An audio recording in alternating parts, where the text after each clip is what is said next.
on a journey just like those two men that we just read about. And we don't know where we're going. We don't know what it's going to be like. And sometimes we think back at the old days. We think back to Christmases that we had together, birthday parties when we all gathered together and sang and exchanged presents, and Easters in the past where we dyed eggs and the kids could hunt for them.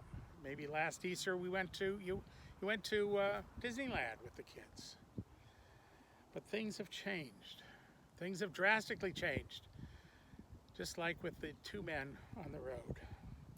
So here we have a story of the followers of Jesus who are heading back home after a wild and confusing week in Jerusalem. A stranger catches up to them, and we know this man to be Jesus, but they didn't know that. You can imagine one of them saying, well, don't I know you? Maybe you were like at Passover at the temple. I know you. But he asked, what were they talking about? So he started telling them. They started telling him about all that had happened. There was this big parade, thousands of people. They threw their cloaks on the donkey that he was riding in, that Jesus was riding in, and they were cheering and tearing down branches and putting them on the road and cheering, and thousands of people. And one of them said, well, maybe it was at the parade. You look familiar. You look very familiar.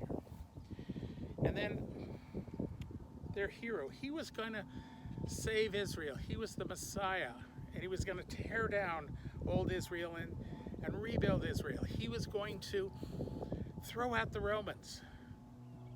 But he was arrested. He was arrested like a common criminal. He was tried right out there in front of everybody, and he was found guilty. And he was crucified. And he died. And he was buried. They were just devastated. They didn't know what to do. Well, this man that they were talking to, this stranger, he started telling them about the prophets and what they'd said about him. And so they told him that Mary, their friend Mary, had gone to the burial spot. They'd gone to the tomb, Mary and another woman, and they saw that Jesus wasn't there. The body wasn't there. And John tells us someplace else that Jesus talked to them. In another place, Peter saw Jesus and talked to him.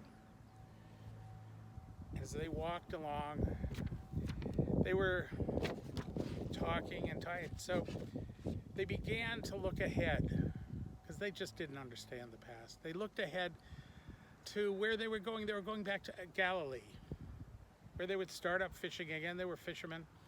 They loved to fish. That was just sort of in their genes, in their blood, and they missed that. And they would go fishing, and in Galilee you fish at night, because that's when the fish come up to the surface, and then they'd fish and they'd take their nets out and they'd clean them, and then they'd go have breakfast with their family. And it was just a real nostalgic time that they were looking forward to going to. Like these folks, like these two men, we get tangled up sometimes thinking about nostalgically what happened in the past, and then we get lost in the fog of the future. And sometimes we make up, sometimes we're confused by that. Well, with these two men sitting there with a stranger over dinner, the stranger picks up some bread and he blesses it, and he breaks the bread and he hands it to them. And at that moment, suddenly, they recognize who he is. Suddenly, their eyes are clear, their eyes are open. You know, we're just like them. We're just like these two men who are on a road.